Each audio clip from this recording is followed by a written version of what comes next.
ठीक है। आप मुझे बताइए, यहाँ टंगमर्ग का रहने वाला मेरे उस टूरिस्ट गाइड को क्या जवाब देंगे, मेरे उस घोड़े वाले को क्या जवाब देंगे जिसने टूरिस्ट को अपने कंधों पे उठा के यहाँ गुलमर्ग दिखाई है, आपका गुलमर्ग का नाम बनाया, आपको पूरी दुनिया में आपका नाम बनाया। आज आप उसी के खिलाफ उसके रोजगार को खत्म करने की कोशिश करते हो। दूसरा इंपॉर्टेंट जो मसला है, कुछ दिन पहले यहाँ एक मैडम आई थी जो डीडीसी चेयरपर्सन है, और यहाँ बड़ा धमका क्या गई है ट्रांसपोर्टर्स को। मैं मैडम को मैसेज देना चाहता हूँ, अपनी जुबान पे लगाम दीजिए। ये जो आप बातें कर रही है ना कि यहाँ बूटा वाले हमें हिस्सा चाहिए, ये किसी की बाप दादा की गुलमर्ग प्रॉपर्टी नहीं है। ये प्रॉपर्टी है तो यहाँ के रहने वाले लोगों की प्रॉपर्टी है। आपने 70 साल से हमने लूटने के बगैर कुछ नहीं किया है।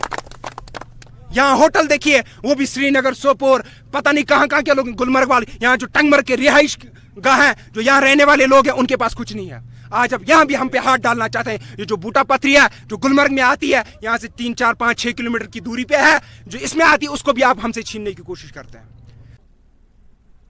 जिसका नाम गुलमर्ग है, जिसको पूरी दुनिया में जाना जाता है खूबसूरती के नाम से, लेकिन मुझे बड़े अफसोस के साथ कहना पड़ रहा है, पिछले 100-150 साल से जो गुलमर्ग को चलाते हैं, जो मेरे घोड़े वाले जो यहाँ घोड़ा चलाते हैं, जो गुलमर्ग, जिन्होंने गुलमर्ग का नाम बनाया, आज यहाँ के सियासतदान, चाहे यहाँ की एडमिनिस्ट्रेशन हो, उनका रोज़गार छीनने की हर मुमकिन कोशिश कर रही है कि उनका रोज़गार ख़त्म हो जाए। मैं इस वक्त इनसे मिलने आया। आपने देखा कि लोगों के कितने मुतालबात थे, चाहे वो पोनी एसोसिएशन हो, चाहे वो गाइड एसोसिएशन वाले हो, चाहे वो एटीवी वाले हो, या चाहे वो ट्रांसपोर्टर्स हो। हाल ही में यहाँ कुछ दिन पहले डीडीसी चेयरपर्सन मैडम सफीना जी यहाँ आई थी, बड़ा भाषण देके, बड़ा धमका के यहाँ से वापस चली गई है। लेकिन मैं उनसे एक सवाल करना चाहता हूँ, अगर आपको ये इस चीज़ की भी समझ नहीं है कि जुरिस्डिक्शन किस चीज़ का नाम होता है, तो आपको सियासत छोड़ देनी चाहिए। आप यहाँ आके मेरे घोड़े वाले को धमकाते हैं, मेरे ट्रांसपोर्टर को धमकाते हैं।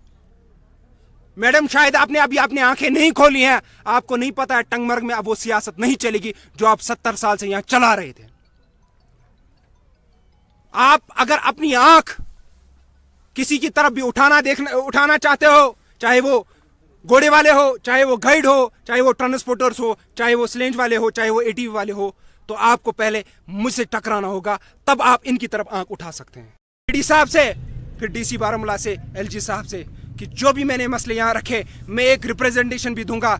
जल्द से जल्द इन मसलों का अजाला किया जाए, इन पे कार्रवाई की जाए, यहाँ हक और इंसाफ की बात की जाए। यहाँ जो मेरे यहाँ हज़ारों रहने वाले, इस गुलमर्ग कॉन्स्टिट्यूंसी के हज़ारों मेरे जो रहने वाले लोग हैं, उन पे बार बार उनके साथ बेइज्जती, बदतमीजी की जाती है, उनको कोई इज्जत नहीं दी जाती है। ये आज मुझे मत बताइए गंडोला है गुलमर्ग में, पहले गंडोला नहीं था यहाँ। ये घोड़े वाला ब्रिटिशर्स के ज़माने से यहाँ घोड़ा चला रहा है। जब इसने घोड़ा यहाँ चलाया, जब इसने लोगों को यहाँ टूरिस्ट को गुलमर्ग दिखाई, तब लोगों ने वहाँ जाके बोला एक जगह कश्मीर में खूबसूरत वो गुलमर्ग है, उसका अगर किसी को क्रेडिट जाता है वो घोड़े वाले को जाता है। आप आज यहाँ आके ड्रामा करते हैं, इसलिए मेरी आखिर में ये रिक्वेस्ट है कि इन मसलों का जल्द से जल्द अजाला किया जाए। बाकी शुक्रिया। क्या मसला है? हमारे तो मसले बहुत है, लेकिन हमने बहुत बार डिपार्टमेंट से ये भी रिक्वेस्ट की है हमारे जो मसले हैं इनको सुलझाया जाए, लेकिन कभी भी गवर्नमेंट ने इस पे तवज्जो नहीं दिया है।